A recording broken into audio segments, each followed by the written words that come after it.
एक समय की बात है। एक गांव में रामदास नाम का एक ब्राह्मण अपने परिवार के साथ रहता था। उसके परिवार में उसकी पत्नी और एक लड़का था। वह बहुत गरीब थे।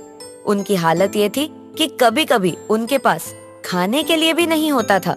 ब्राह्मण बहुत ही भोला था, लेकिन ब्राह्मण की पत्नी निर्मला बहुत तेज और चालाक थी।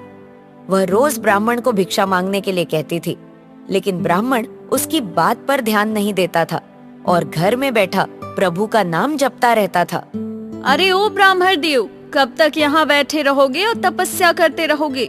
अरे जाओ कहीं से भिक्षा मांग कर लाओ। अरे भाग्यवान, भिक्षा क्यों मांगना? कल ही तो एक पुरोहित के घर पूजा करवाई थी। वहाँ से जो दक्षिणा मिला उसका मैं राशन लेकर आया तो हूँ। अभी वो खत्म कहाँ हुआ है? राशन तो है, लेकिन कई दिनों से मेरा बाहर का कुछ चटपटा खाने का मन है। उसके लिए तो एक पैसे भी नहीं है।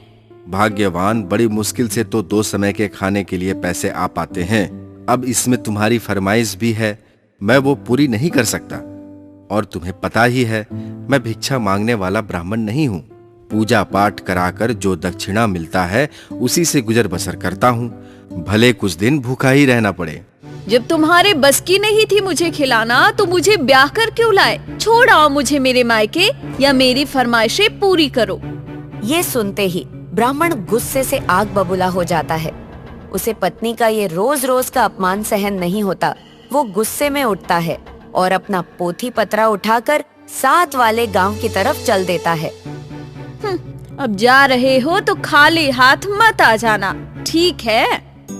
कुछ देर चलते चलते ब्राह्मण किसी दूसरे गांव में पहुंच गया और एक पेड़ के नीचे बैठकर वह कथा कहने लगा। उसे उम्मीद थी कि शायद कुछ लोग उसकी कथा सुनने आएंगे और बदले में उसे कुछ दान दक्षिणा देंगे। सुबह से शाम हो गई, लेकिन ब्राह्मण के पास एक आदमी तक कथा सुनने नहीं आया। तभी वहाँ से एक आदमी गुजर रहा था। उसने ब्राह्मण से बोला, अरे ब्राह्मण देव, क्यों अपना खून सुखा रहे हैं आप? ये गांव नास्तिकों का गांव है। यहाँ आपकी कथा सुनने वाला कोई नहीं है। चलिए जाइए यहाँ से। उस व्यक्ति की बात सुन ब्राह्मण समझ गया था कि उस गांव में उसका कुछ बनने वाला नहीं है। वो अपना झोला उठाता है और हताश वापस घर की ओर निकल जाता है। चलते चलते ब्राह्मण एक घने जंगल में पहुंच जाता है। काफी अंधेरा हो चुका था, इसलिए ब्राह्मण ने एक पीपल के पेड़ के नीचे अपना आसन जमा लिया। हाँ, ये जगह रात बिताने के लिए अच्छी है। आज रात यहाँ बिता लेता हूँ, उसके बाद आगे बढ़ूंगा। वैसे भी आज का तो सारा दिन बर्बाद चला गया। कोई भी दान दक्षिणा नहीं मिला। ऐसे खाली हाथ घर जाऊंगा तो निर्मला भी किचकिच करेगी। ब्राह्मण पेड़ के नीचे बैठकर भजन गाने लगता है।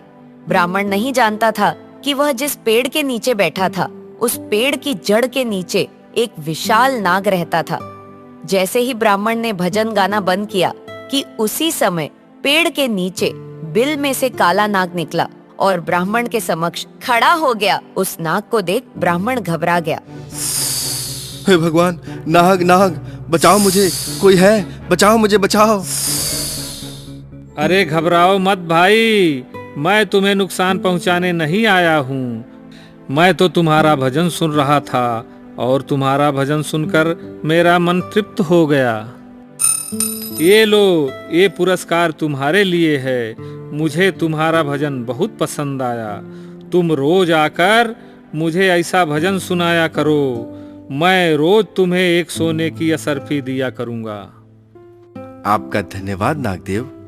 लेकिन हाँ, तुम मुझे इस बात का वचन दो कि तुम यह बात और किसी को नहीं बताओगे।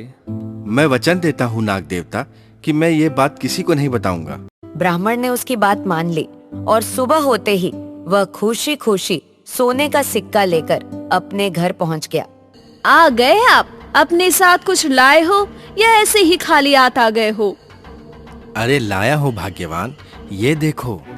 क्या आपको ये सोने का सिक्का मिला है? क्या ये असली है? लेकिन आपको ये सोने का सिक्का दिया किसने? यदि मैंने निर्मला को सच्चाई बता दी तो मेरा वचन झूठा हो जाएगा। नहीं नहीं, मुझे कुछ और बोलना पड़ेगा। अरे क्या सोच रहे हो? अरे कुछ नहीं, ये सोने के सिक्के तो मुझे एक बड़े गांव के जमींदार ने दिए हैं। कल मैंने पूरे दिन उनके घर पे भजन गाया था ना, उससे खुश होकर उन्होंने मुझे ये दक्षिणा दिया। अच्छा, चलिए जो भी है अच्छा ही है। निर्मला को ब्राह्मण पर थोड़ा शक तो होता है, लेकिन वो कुछ कहती नहीं है। अब ब्राह्मण का रोज का नियम बन गया।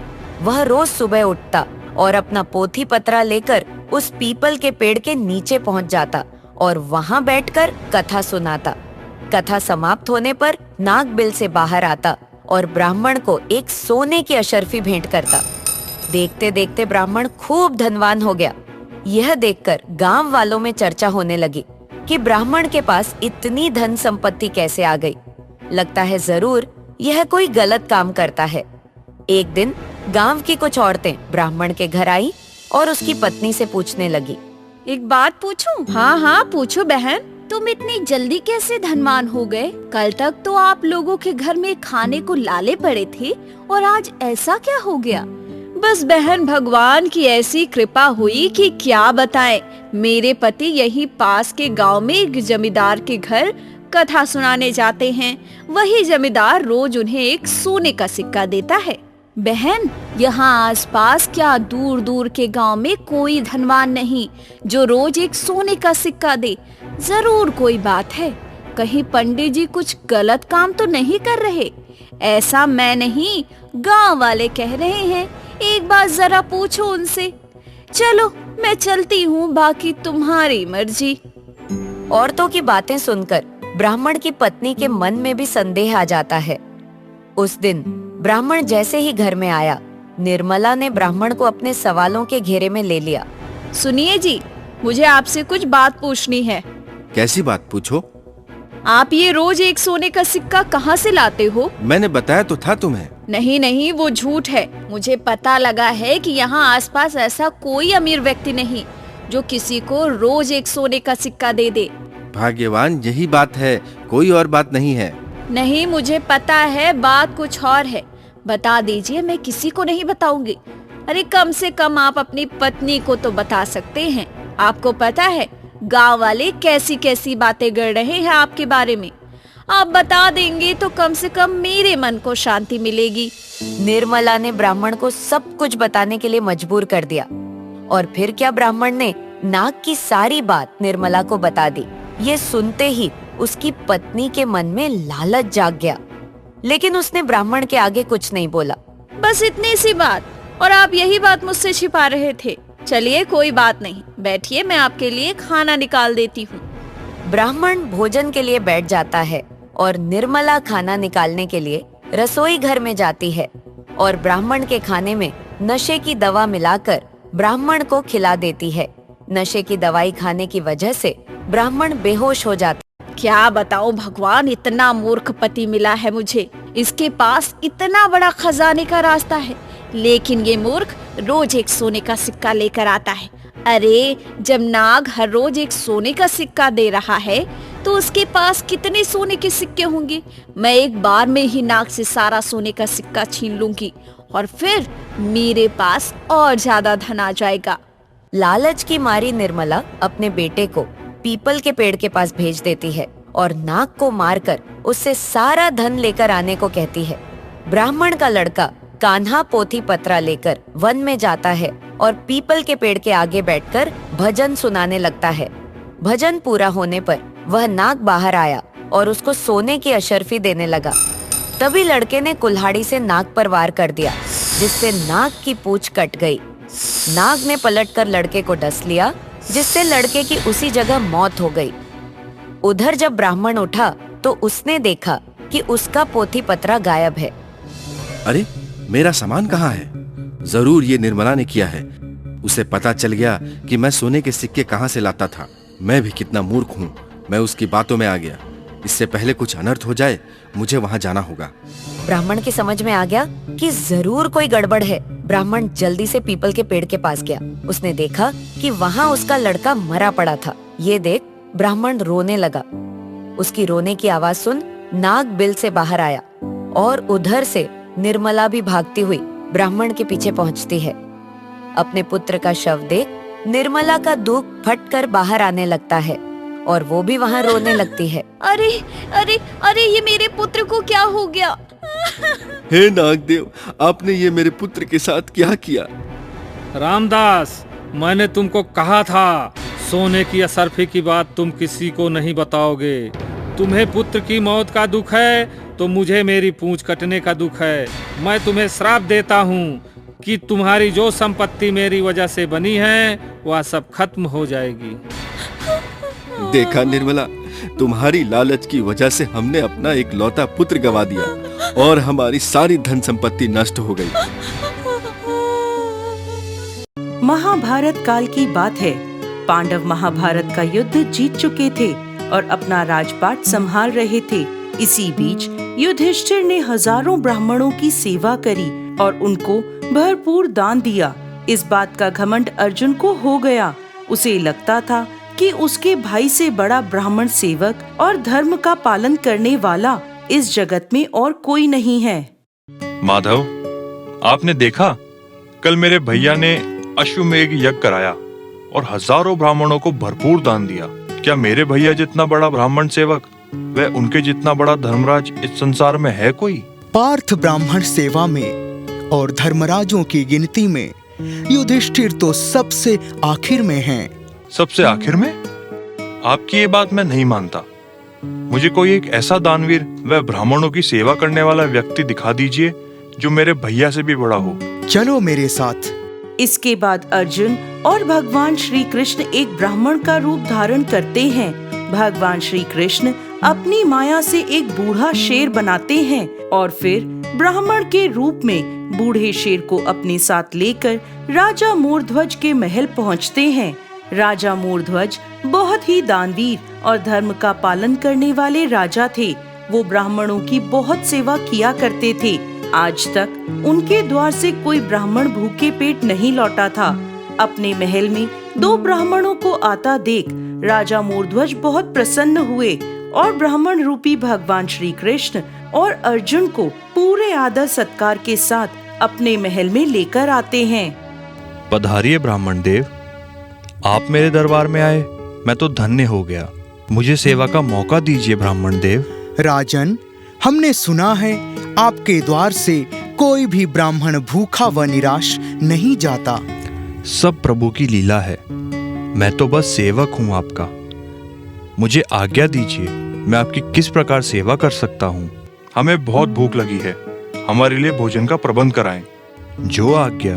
लेकिन राजन, एक समस्या है। कैसी समस्या ब्राह्मण देव?